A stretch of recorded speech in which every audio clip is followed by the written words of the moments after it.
Hello student, I am Seema Kushwaha from Bharti group of college. आज हम पढ़ेंगे Joule Thomson effect, Joule Thomson प्रभाव।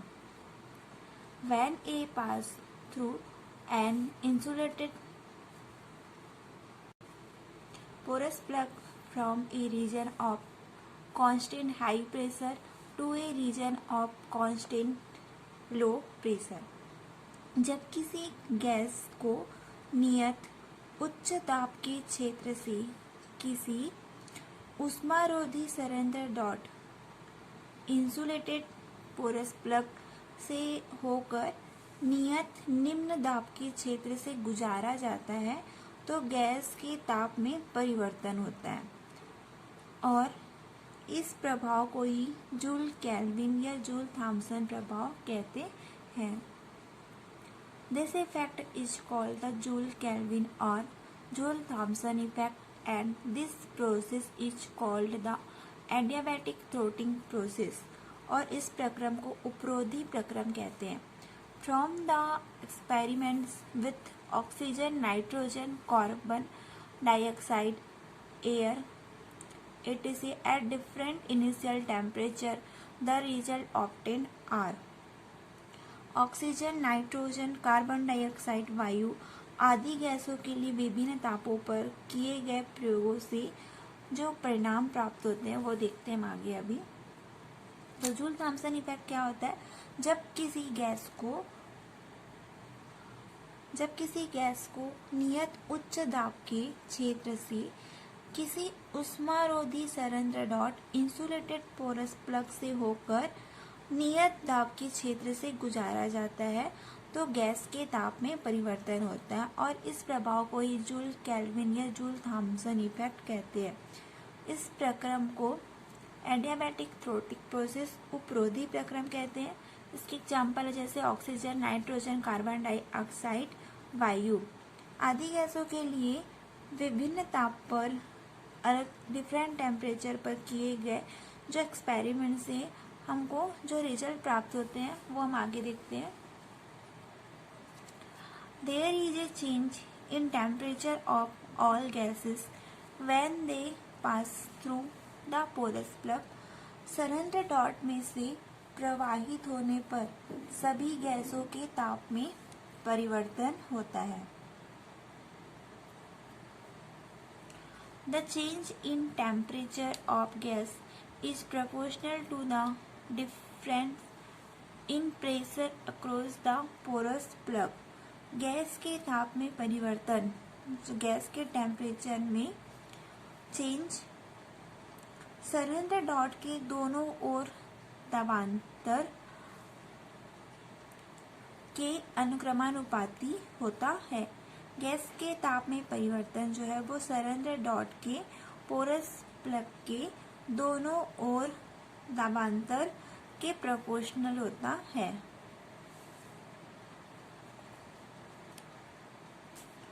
Third है all gases show cooling effect when they are passed through the porous plug at ordinary temperature. Hydrogen तथा helium को छोड़कर अन्य सभी गैसों का साधारण ताप पर संरंध्र डॉट से बाहर निकलने पर कूलिंग इफेक्ट होता है, शीतलन प्रभाव होता है। But hydrogen and helium when passed through the porous plug at ordinary temperature show heating effect, अर्थात उनका जो टेम्परेचर है वो गिर जाता है। इसके विपरीत यदि हाइड्रोजन व हीलियम गैस का साधारण ताप पर संरंध्र डॉट से बाहर निकलने पर तापन प्रभाव होता है। यहाँ पर all gases show cooling effect when they are passed through the porous plug at ordinary temperature, but hydrogen and helium when passed through the porous plug at ordinary temperature show heating effect.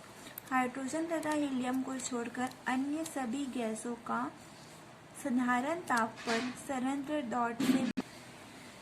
Dot से बाहर निकलने पर शीतलन प्रभाव होता है, cooling effect होता है, अर्थात जो उनका टेम्परेचर है वो गिर जाता है।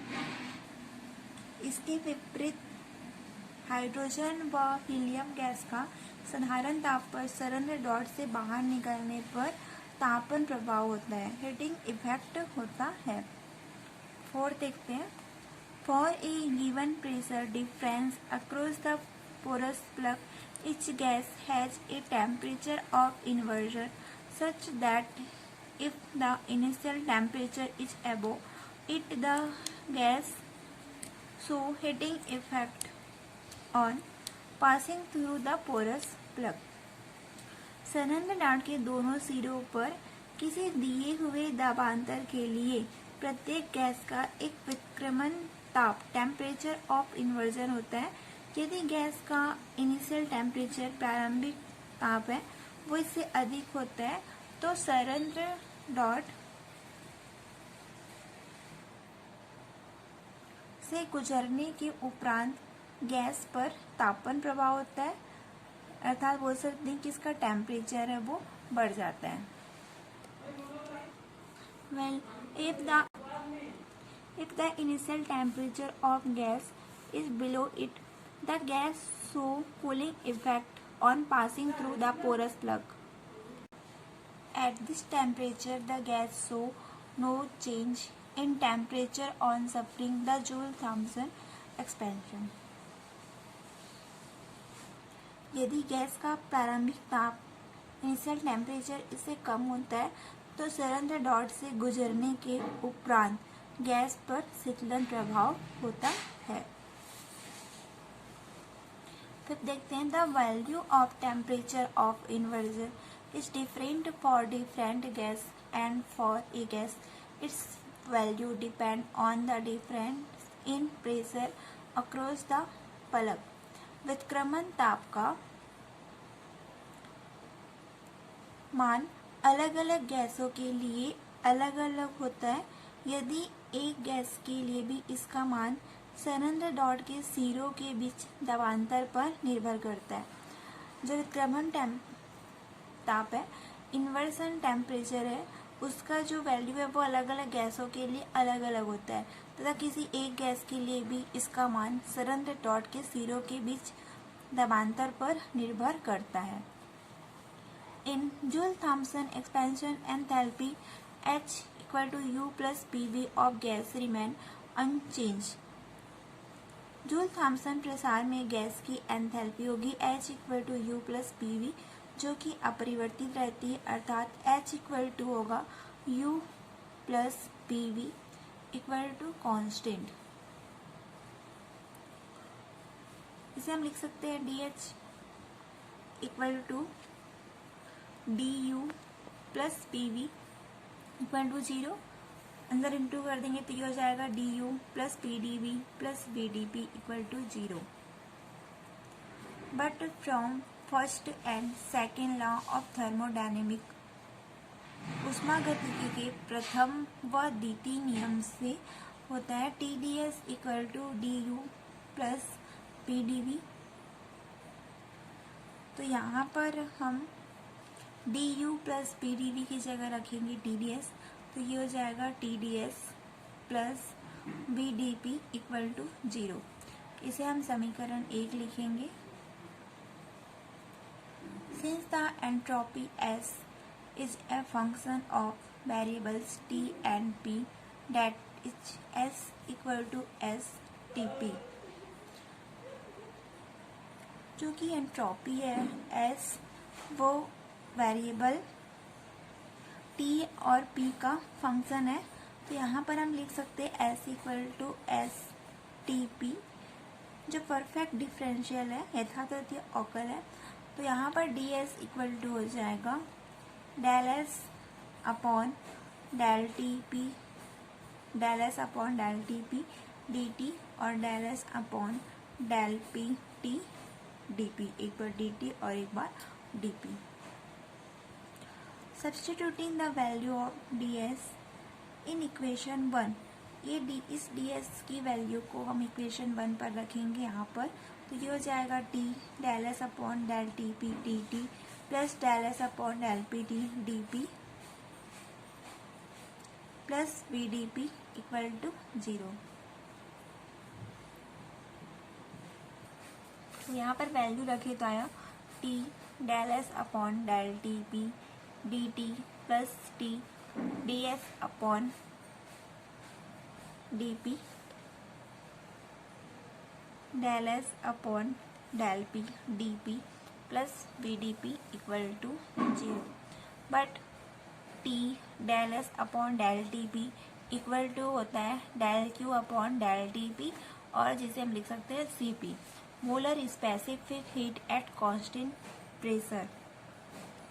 नियत दाब पर आणविक विशिष्ट ऊष्मा कहेंगे इसे। And from Maxwell fourth relation, Maxwell के चतुर्थ समीकरण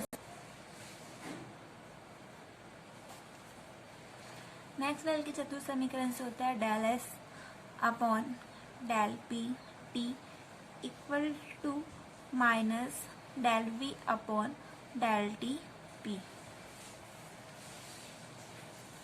तो हम यहाँ पर T del S upon del T P की वैल्यू रखेंगे del Q upon del S upon del P T equal to होता है minus del V upon del T P. तो यहाँ पर हम वैल्यू रखेंगे T del S upon del T P equal to होता है del Q upon del T P, यहाँ रखिए इक्वल टू होता है सी पी। तो यहाँ पे आ जाएगा सी पी इसके जगह पे C P D T minus इसकी जगह पे रखेंगे del S upon del P की जगह minus del V upon del T P D P plus V D P है वैसे ही रहेगा, तो plus V D P equal to 0।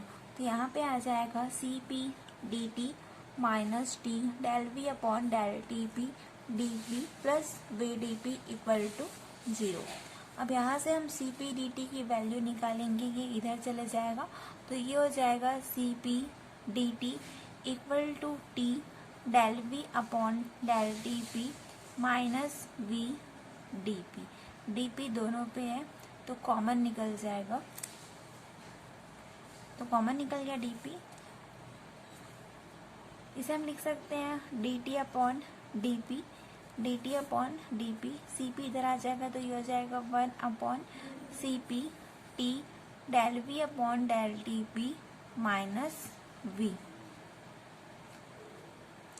Since the enthalpy H remains constant in the adiabatic throttling process, therefore the quantity del T upon del P can be written as del T upon del PS, which is called the Joule-Thomson coefficient mu. Therefore,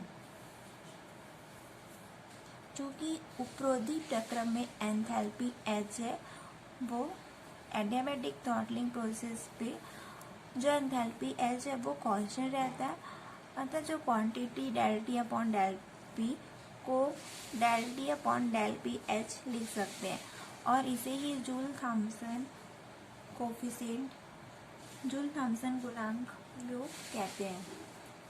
तो mu equal to हो जाएगा del T upon del P H। तो 1 upon C P D T upon D P के equal पे आएगा 1 upon C P T del V upon del T P minus we.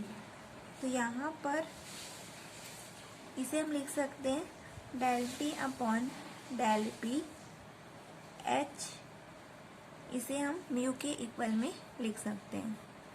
ये हो जाएगा mu equal to del T upon del P H, mu equal to del T upon del P H equal to 1 upon C P T del B upon del T P minus D. ये हो जाएगा equation 2। अब इसे हम आगे solve करेंगे आदर्श gas के लिए और वॉन डेर वाल्स गैस के लिए हम इसे आगे सॉल्व करेंगे।